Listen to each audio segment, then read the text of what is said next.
Ini adalah biang keroknya.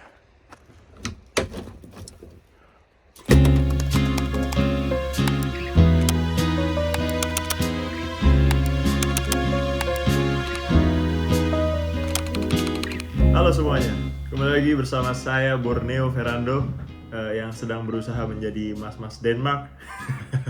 Tapi masih kesulitan mencari teman Denmark karena yang ketemu dan yang sedang diusahakan adalah sebanyak-banyaknya mencari teman orang Indonesia yang tinggal di sini. Dan kemarin kesampaian. Jadi sedikit recap aja. Beberapa hari yang lalu gue ketemu sama teman-teman Indonesia yang tinggal di Aarhus. Ada yang udah lama, ada yang udah setahun di sini, ada yang baru masuk 2 minggu, ada yang baru seminggu kalau nggak salah. Lupa. Akhirnya kami ngobrol-ngobrol di situ, ngobrol-ngobrol apa susahnya pertama kali di sini, terus jadi kayak sharing-sharing gitulah. Apa yang harusnya dilakukan di sini, apa yang nggak harusnya dilakukan di sini, ya banyak lah. Tapi obrolan itu nggak sempet gue rekam karena ya nggak etis juga kan langsung rekam. Selesai dari ngobrol-ngobrol itu kita ke misah-misah, terus gue sama beberapa orang main basket yang mana nggak sempet di videoin juga karena gue lagi enjoy sama momennya gitu lah.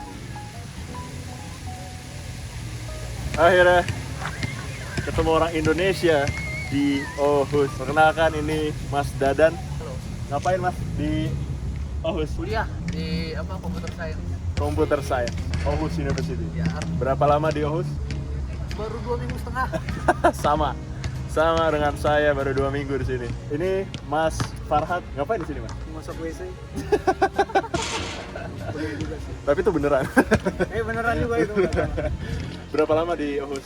Udah setahun. Setahun. Gila ya. Berarti udah bisa ngomong Denmark. Coba dong ngomong bahasa kasar di Denmark. Waduh, skill pill. Itu apa tuh artinya? Turtle. Turtle. Kura-kura. Di sini kasar turtle. Enggak sih. Oh. Lucu aja, imut. Skillful. Skill pill. Tulisannya SKYLPED. SKILD PADDE. PADD. Oh, pel. Skillful. Kalau kayak motherfucker di sini apa? Aduh, apa anak Kita- baik-baik. Ya. Nah, abis main basket, gue diajakin sholat tuh sama Farhat, jalan kaki ke masjid di Aarhus. Bentuknya bukan kayak masjid sih, bentuknya ya kayak apartemen tapi lantai satunya dijadiin masjid gitu. Tapi proper banget, tempat wudunya ada, tempat sholatnya juga enak gitu, rapi, bersih. Gue dapat info bahwa si masjid ini biasanya tutup kalau jam 10 malam gitu. Nah, keesokan harinya Mas Farhat ngajakin gue, ayo kita ke Heaning. Heaning itu sebuah kota kecil juga, lebih kecil dari Aarhus, tapi ada banyak drama yang terjadi hari itu. Tapi bukan karena mereka ya, karena ada satu kejadian yang bikin gue bad mood parah, tapi itu udah diakumulasi dengan kejadian-kejadian sebelumnya gitu. Jadi ada beberapa hal.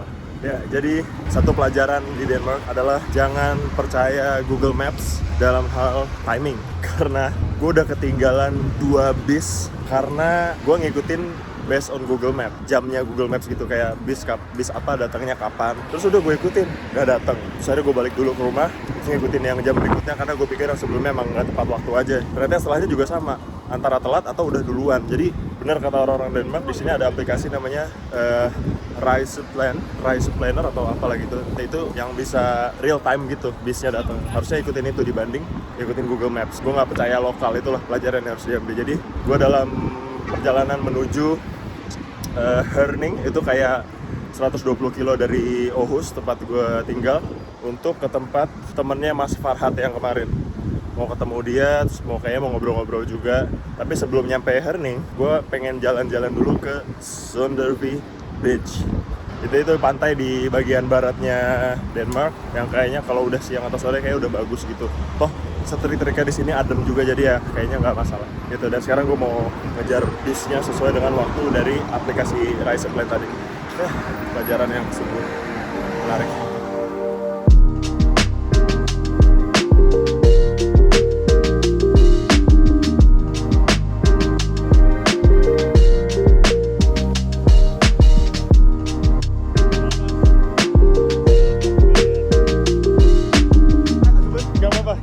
Borneo, Fikri. halo, Farhat. John. Udah lama nunggu ya? Belum lah. Apa itu? Ih, dibeliin. Apa kabar? Baik. Baik ya. Gila, mantap juga jalan dari sana ya.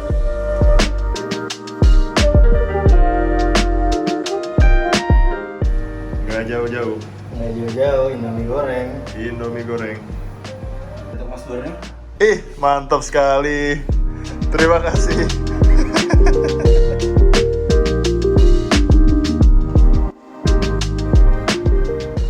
Apa yang kalian suka dari perjalanan tidak terencana?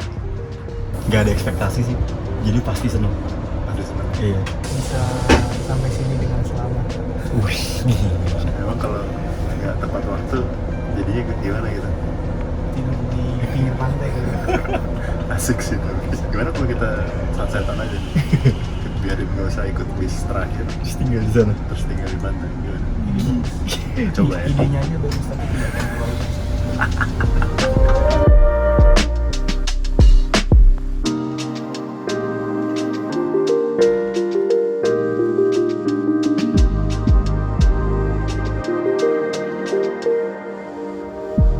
Sudah sampai di Sunderby Beach. Ada satu kejadian yang bikin gue bete banget.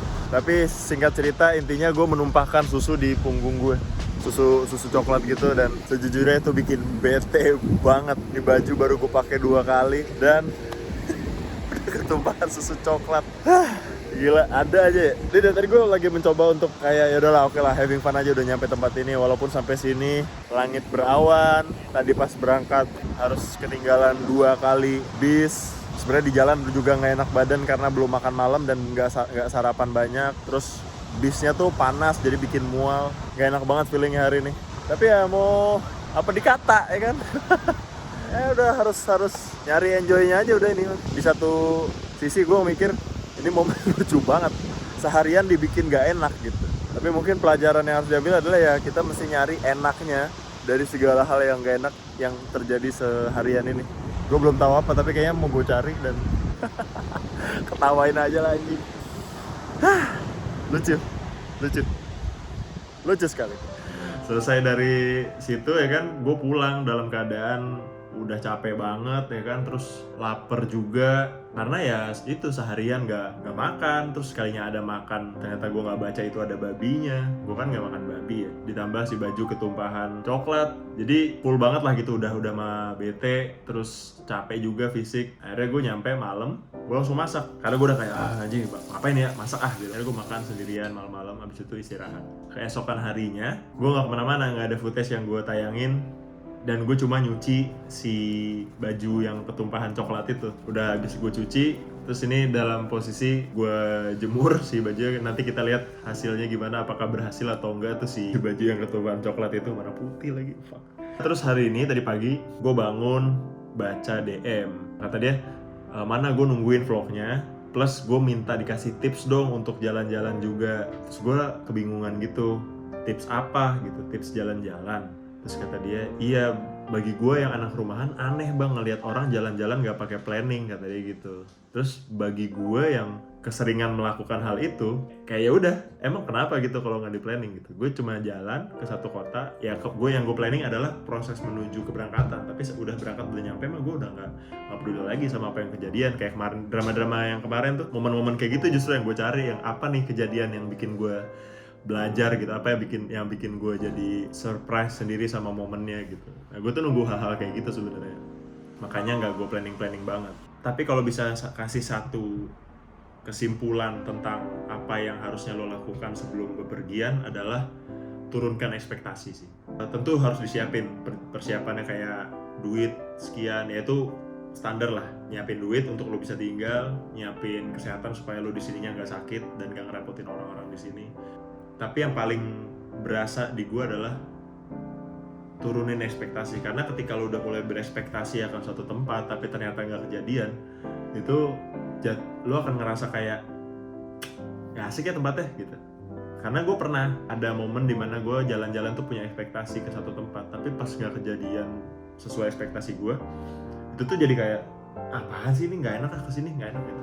Sekarang ini gue mulai untuk nggak berekspektasi apa-apa sama perjalanan gue apapun itu gitu, biar surprise aja gitu. Kayak yang terjadi kemarin ya udah jadinya pelajaran dan kayak gue membayar pengalaman gitu.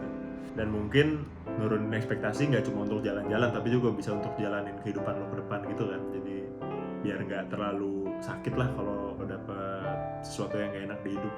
Kayak yang gue bilang kemarin tuh, yang di pantai. Tugasnya kita sebenarnya bukan ngatur segala macam terus berharap itu semua akan sesuai rencana, tapi ya udah jalanin aja nih gitu kan. Tugasnya adalah nyari hal yang menyenangkan di antara banyak hal yang gak menyenangkan itu. Dan sejauh ini seru sih karena gue menemukan banyak hal lah gitu. Gak bisa gue deskripsikan tapi kerasa banget di hati gue. Seru sih, tapi seru banget.